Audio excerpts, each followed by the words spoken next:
First of all, I want to thank our, what a great day, homecoming. Thank the fans that showed up today to make today a special homecoming day. The environment.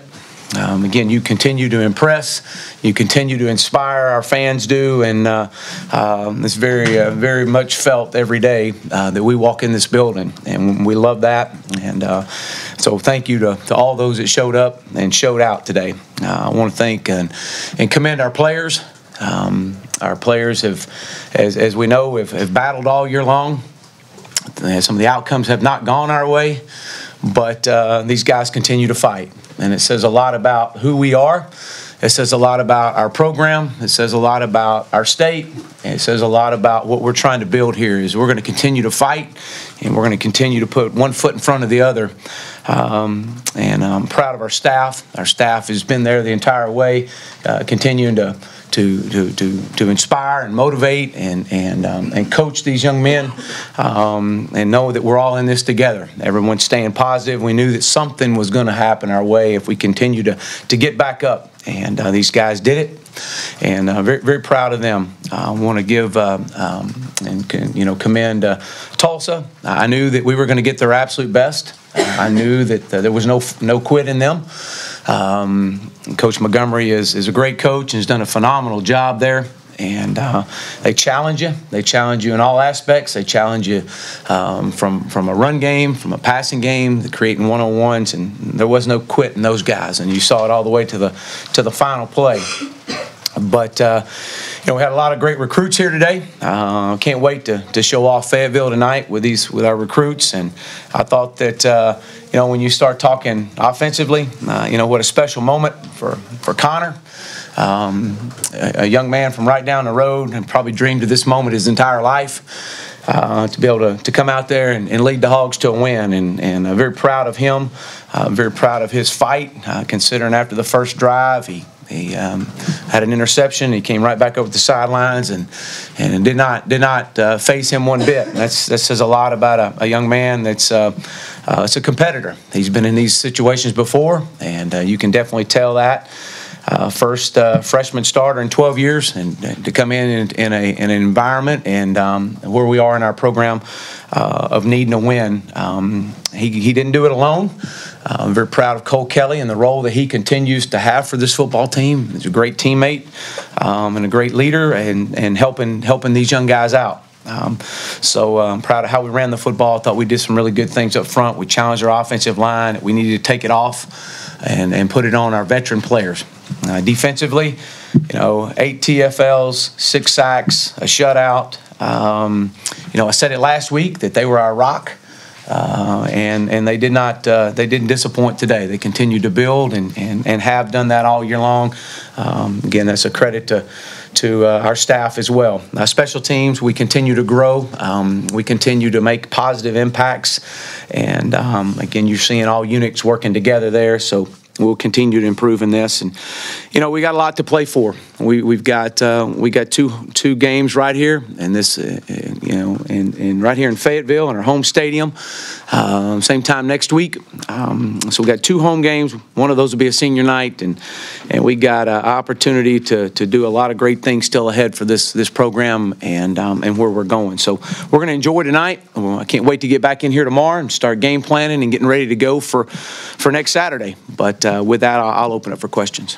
Raise your hand. We'll get a mic to you. Clay. Coach, just kind of go through the week as you game plan with or without Ty Story, and when you knew what you were going to do with Connor. Well, we felt that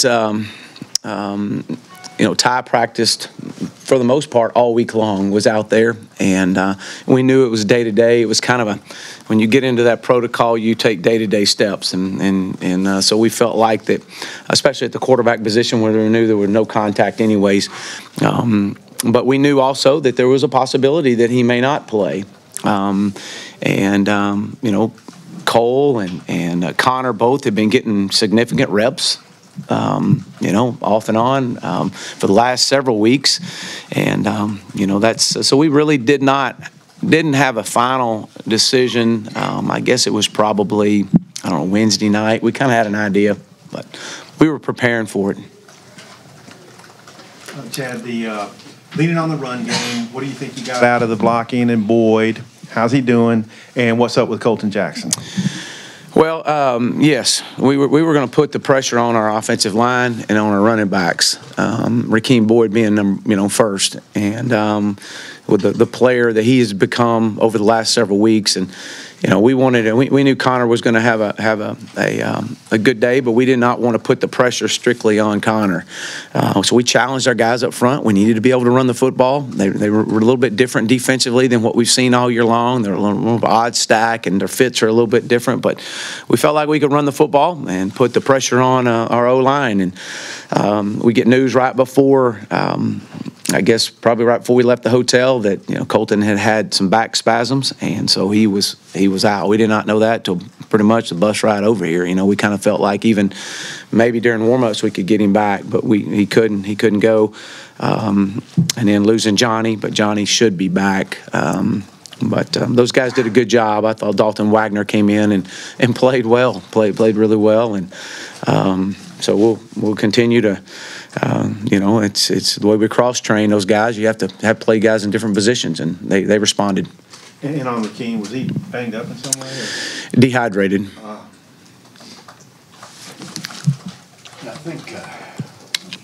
I think Watts may have been voted at Griff Hall's homecoming. Just how do you feel he's played this year, especially considering he really hadn't played much in the past at all? Armand? Yeah. Armand is man, he's such an inspiration to young players. Young players just stick with it.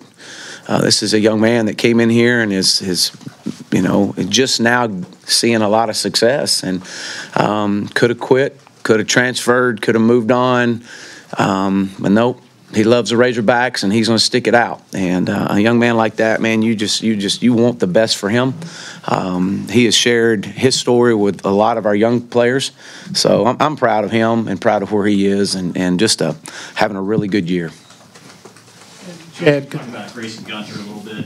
Obviously, his progression. I know in the preseason you talked about using him at the 5 spot in terms of receiver, bigger receiver, but as a tight end, him getting in the end zone today, and maybe some of the pressure that takes off of Cheyenne, as he is now another option. Yeah, Grayson has come on this year, and he creates a mismatch problem because how do you play him? Do you play him as a tight end? Do you play him because he's got good speed? Do you play him as a big receiver? So it's kind of a chess match there, but to watch his progression, he's gotten better in his blocking, which is something we've challenged him at. And, Coach Lonnie's done a really good job of getting him prepared. And it was good to see him have some catches today and get in the end zone. And Chad, a two-parter. First, if the defense giving up 1,200 yards last week, obviously a really good offense, but how big was that for them to bounce back with a shutout and, performance like they had today? Well, I've said it all year long. I mean, these guys have been our rock. They've been the most consistent part of our football team, and it was they felt it. They wanted it. They wish they could have some things back, but unfortunately, you can't do that. So all you can do is respond, and so these guys have responded really well this week. Chief did a great job of getting these guys ready to play. And we challenged them. We challenged them all week long. I challenged them. I challenged everybody that you got to have a lot of want to right now. You got to have a lot of will to and want to. And these guys responded. They've done a good job responding. So I was proud to see our defense step up today. And obviously, it wasn't a real smart play by Nate Dalton on the unsportsmanlike when he hit the guy in the face. You sent him to the locker room. What was your reaction to that, and why did you decide, hey, just get off the field? Yeah, we're not about that. Coach, you touched on it a little bit, but I think there's some points early in the year that special teams were costing you. It looked like y'all played the field position game pretty well today. Kept them pinned with special teams plays, and just kind of go through the progression of where y'all have come from in special teams. Well, I think it's a tribute to our players, really. I mean, especially your older guys, when they come in and recognize the importance of of being on special teams. And one name that really comes to mind is Scuda. I mean, he's a guy that you can't get off special teams. He wants to be a part of it. Santos Ramirez is another one. Ryan Pulley. So a lot of your defensive guys that are playing very well are also impacting the game special teams, and that's a lot of the reason for our improvement. And we've continued to improve, and it's a back to work mindset every day. It doesn't matter, just get better. Hey, Coach, those guys on the defensive line, how much do you see them feeding off each other once they get one sack or one TFL in a game like this? Well, I thought early on that we weren't getting off blocks very well, and so we brought it to their attention and felt like that we could play a little bit better, and we needed somebody up front to kind of give that spark. And I think second half they really came out and did a good job of that. And then once it's like everything else. It's contagious. It feeds off each other. And one guy gets a big play, the next guy wants one. Randy Ramsey gets one, well, Scuda or Sosa wants one, and then Armand. And so it just they do a great job when you work in sync like that. And again, that's credit to those guys continuing to respond to what we challenge them with. Hey, Chad, whenever Connor threw that pick on the first drive, what did you and the coaching staff share with him to make sure that things didn't start to kind of derail from there? Really, I didn't say much to him. I just kind of patted him on the head and said, hey, hang in there. It'll be all right, and just next play, you're going to have to go play the next one. And if you play football long enough, or you're going to have some things that go against you, and it's really just about the response. And I thought that the safety jumped the route, and we probably could have done probably could have done a little bit better job. Had a little bit, protection, a little pressure on him. But again, the guys make plays. They have players too, and the guy made a really good play on the ball. That was the first time in a long time you got to, celebrate in the locker room. How good did that feel? How good is it just to get back in the win column? And obviously, I know we've asked you a lot about blowing leads. You guys were able to keep extending this. How good was that? Well, it's always good to win. I mean, you love winning, but it's so much about just how you respond. And win or lose, it's about our response. It's about us coming back in here tomorrow and getting better. But to be in that locker room with those young men and to see that the efforts that they've been putting in, and the will and the drive, and just getting back up and coming in there in that building and just with that mindset of getting better, that eventually it was going to pay off. And today was one of those days, and so we celebrate that. There's a lot of excited players and coaches, but we'll celebrate this tonight, and we'll come back in the morning, hit a reset, and we got to go get better. This football team's got to continue to improve. And the fact the offense kept extending the lead, the defense never. Yeah, it was good to see us work in tandem with each other, and that's what you want. To be able to take that last drive and burn a lot of time off the clock. I thought that was big. It's a combination of getting Cole in there and running and creating some first downs. So, when you work together like that and your special teams are playing well, good things happen. Coach, when Chief met with us to start the week, he said he tired of coming in without a smile. Did you see a smile from him? And what was the reaction in the locker room, players and Chief? Well, there's a lot of smiles in that locker room, and should be. We're all in this thing together. I mean, we're all in it. And to be able to walk in and to see a group of young men that are smiling makes us smile. And that's those special moments that you cherish in locker rooms like that, and knowing that the hard work and you got some results today, and but it's also a back to work mentality. Hey, what was Ty Story's role? I mean, did he contribute anything today, and his status moving forward? What do you feel about him? Yeah, we definitely missed Ty today. We missed his presence, but his presence on the sideline was very much felt.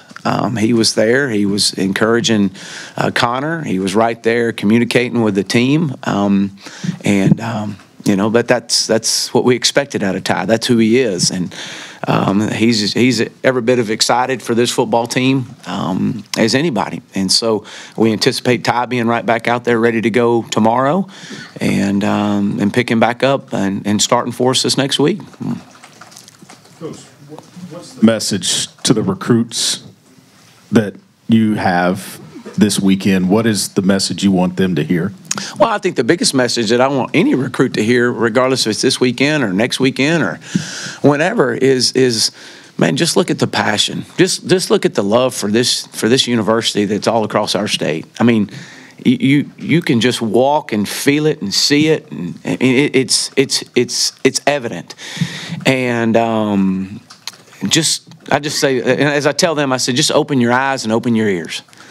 And because, you know, what we're doing in this program and building a foundation and what great things are coming and coming every day as we continue to get better, to be a part of something extremely special that this fan base, that this university, that this state so deserves.